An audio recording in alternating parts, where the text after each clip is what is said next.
The most devastating and self-sabotaging words in the English language come out of people's mouths every single day. In fact, more often than that, they just come through as thoughts over and over and over again, crushing your success and your dreams. They've killed off more discoveries, inventions, explorations, and six-pack abs than anything else in this world, and you probably use them all the time. So let's get into it. Here's the million-dollar question. How do men like us reach our full potential, growing to the men we dream of becoming while taking care of our responsibilities, working, living, being good husbands, fathers, and still take care of ourselves? Well, that's the big question, and in this podcast, we'll help you with those answers and more. My name is Brent, and welcome to the Fallible Man podcast. Love South Park. One of my great guilty pleasures in the entertainment industry is South Park. True comedy. Nothing is safe or sacred, so none of it's actually offensive.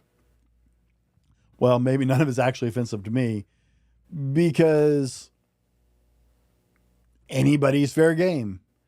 And anyone with a sense of humor understands that they make fun of everybody, so they're not actually picking on anybody, because if you make fun of everybody, it's just a form of comedy.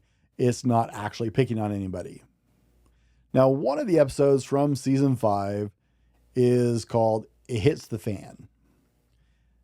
And it has the whole world coming apart because the S word becomes normalized after being on a TV series. And so it becomes normal everyday topping, and everybody starts dropping the S word over and over and over again. And the show is complete with demon dragging, rising from the depths, and an ancient order of knights coming to kill the curse word, right? Because they're the words of curse. Well, we've normalized a thought, a phrase that is actually devastating to your life. And those words are, I'll do it tomorrow. By the way, my name is Brent. Welcome to the Fallible Man podcast, your home for all things man.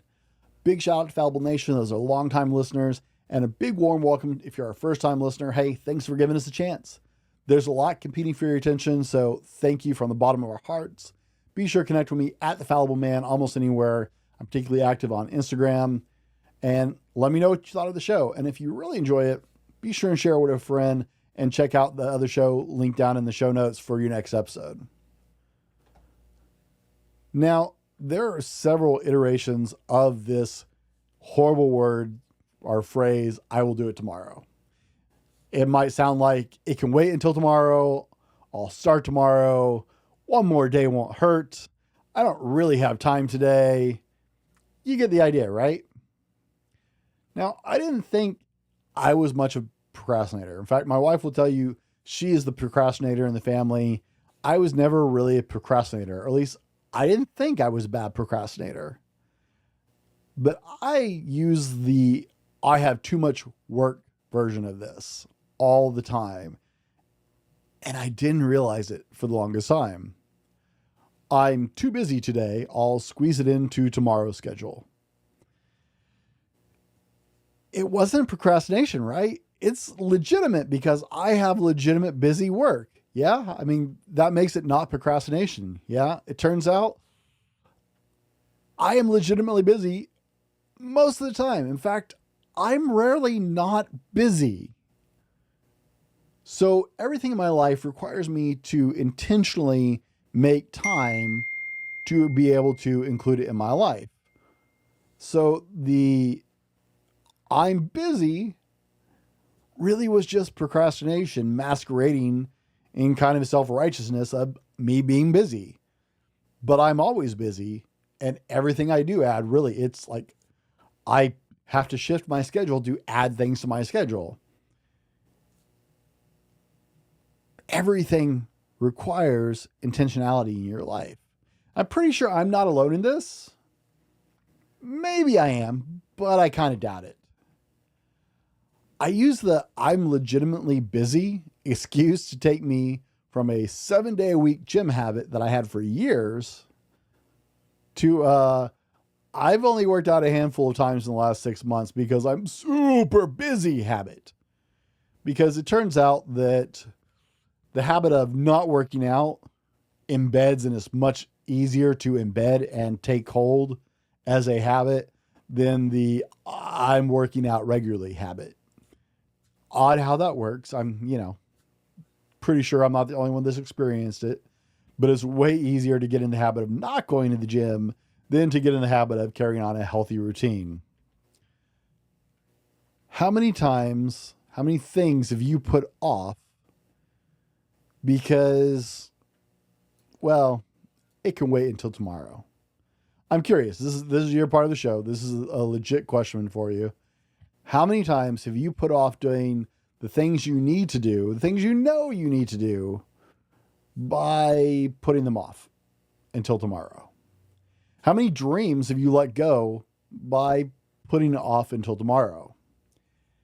How many successes have never happened in your life because you waited until tomorrow?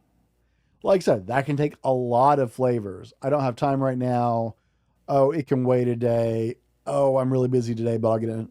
Right? It takes a lot of flavors. It's procrastination in any form.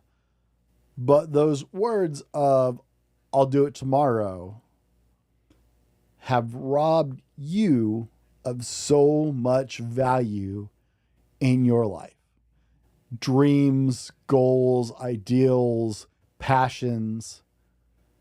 Because I'll take care of it tomorrow. Curiously, how many of you will hear this and it's going to strike a chord and it's going to stir something in you and you're going to hear this and be like, whoa. I've used the I'm legitimately busy thing to get out of so much that I didn't want to do.